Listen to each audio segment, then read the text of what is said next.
Hello and welcome back to Grim Survival. It is Friday. Happy Friday to everyone who actually works Monday through Friday and gets the weekend off. I'm one of those people now that haven't always been, but I am today, so that's an awesome thing.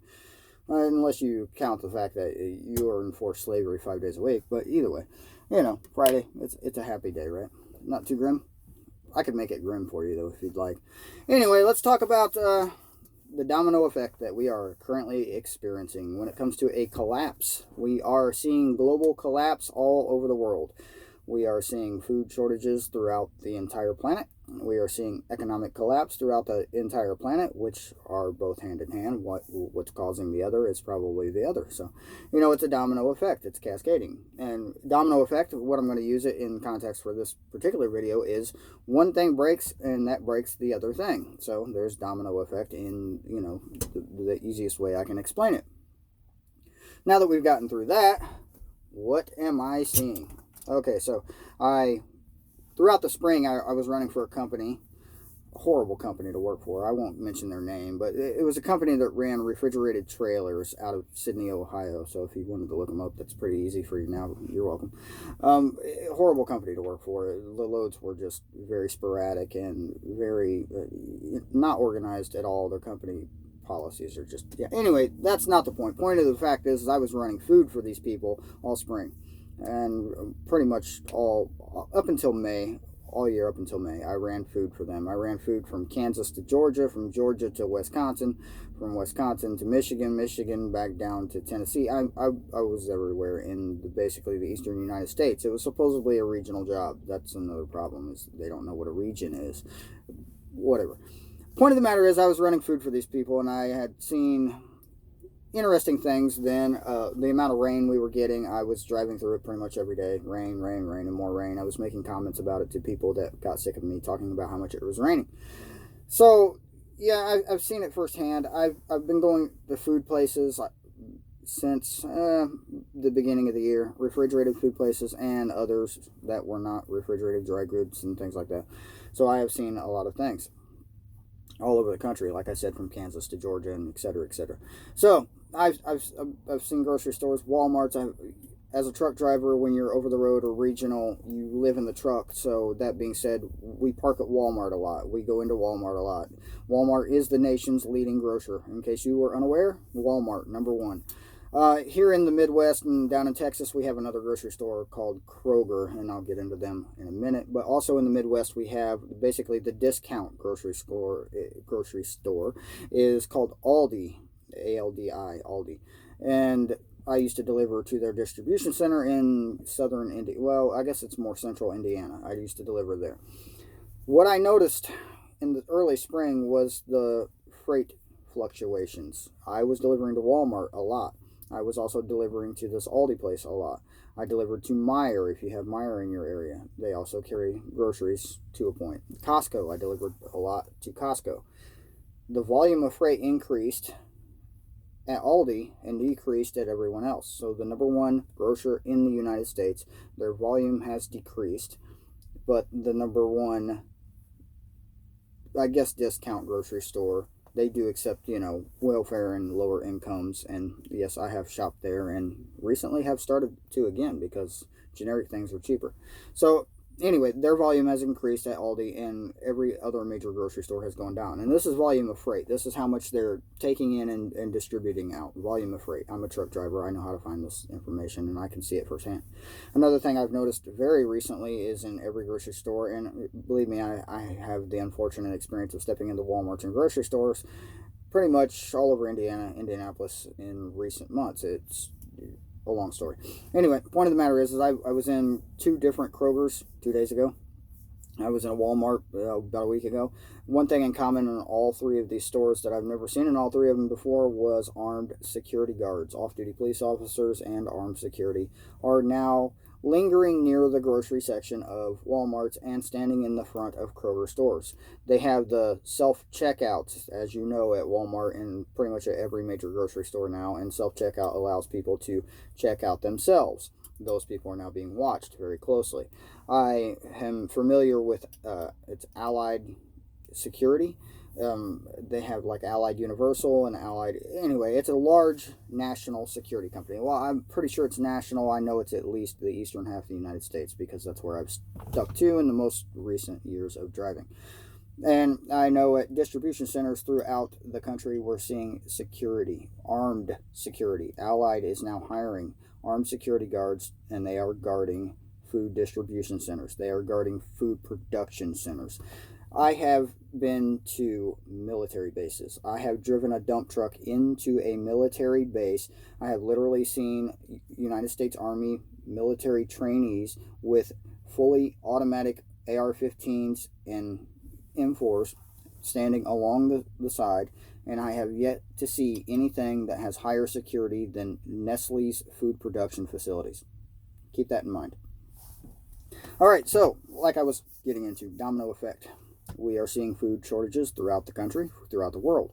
It is creating a domino effect. You are now starting to see jobs laying people off. Food production is laying people off. And food production, if you count it worldwide, this is billions of jobs. Nationally, this is millions of jobs.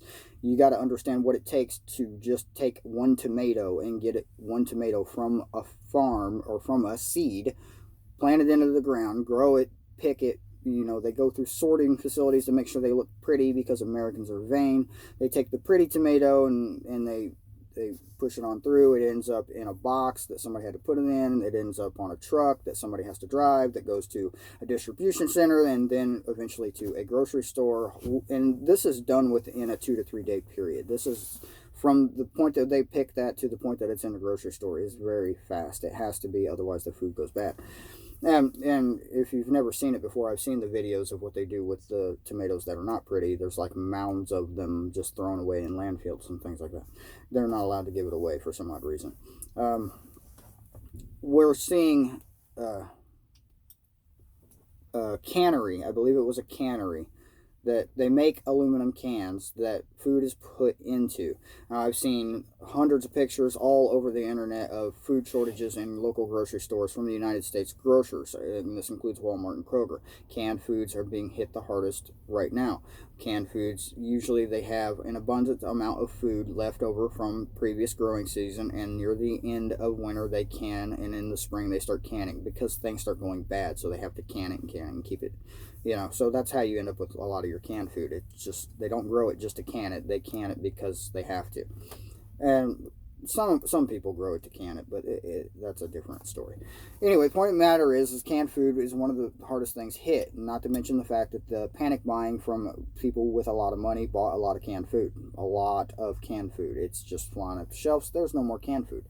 Okay, so now they can't can any more food. So now the canning facilities and people who make the cans are laying people off. This is just one of the cascading effects and one of the domino effects being caused by food production dropping, food growth dropping. I mean, we don't have enough food, so that's going to start affecting your jobs. It's already affecting your jobs. It's going to start affecting my job soon.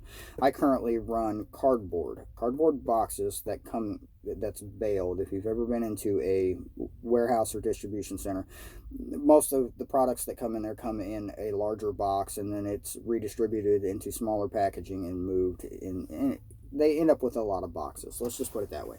These boxes are put into what is called a baling machine. It's a giant compactor, trash compactor, basically. They threw all the boxes in there. It compacts it into a giant block. They wrap wire around it, metal wire, and they tie it off, and then they put it on a pallet and load it into my truck. I'm not there for the loading process, but these come from Kroger grocery stores, and this week alone, the amount of volume has dropped more than 50% of the boxes coming out of Kroger. Is this related to food shortages? Probably. I've seen armed security at grocery stores. I've seen food shifting, the freight shifting from higher end stores or your more prominent grocery stores to the lower end grocery stores. The freight is just changing. You can just tell. It's already affecting my job. It's affecting so many people who have been laid off. If you look at any food production or anything to do with the food industry right now, anything, you're going to start seeing layoffs if you're not seeing them already in your local area. A lot of local areas are seeing them. So that's the grim news. In some parts of the country, people are, growing brains. Go figure.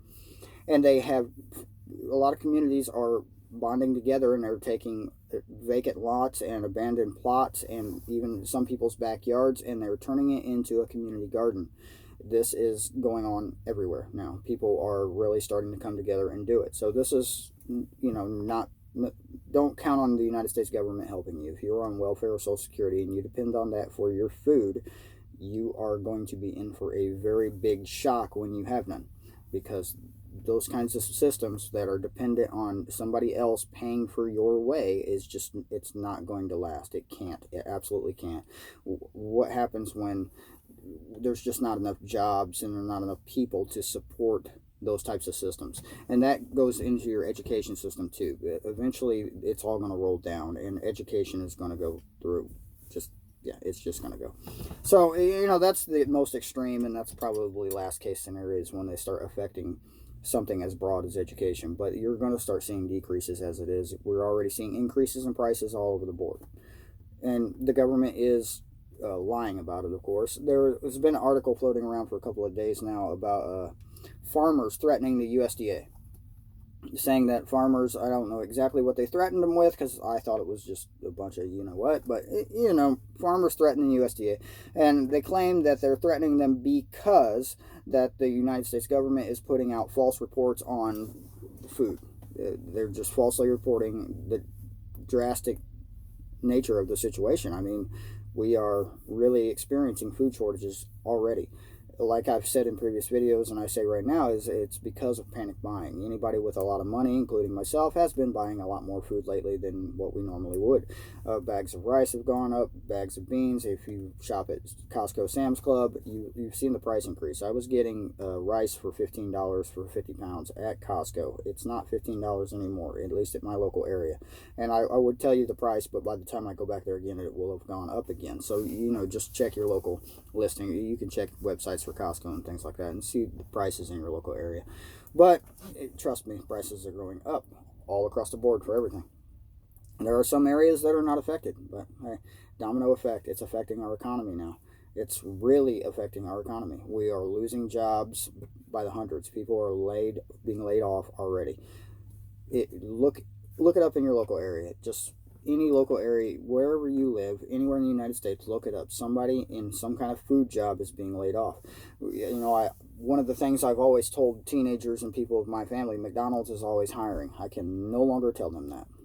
Why? Why can I no longer tell them that? Because they're not always hiring anymore, because everybody's decreasing. Portion sizes are getting smaller. Americans are all going to start looking like me soon, very skinny, because hey, it's a diet plan, right? That's why we do it. Diet. No. But, yeah, Americans are used to an overabundance. It's a shock to the system to people who are not. And this domino effect, if it continues, it's already affecting our economy. It's going to affect jobs.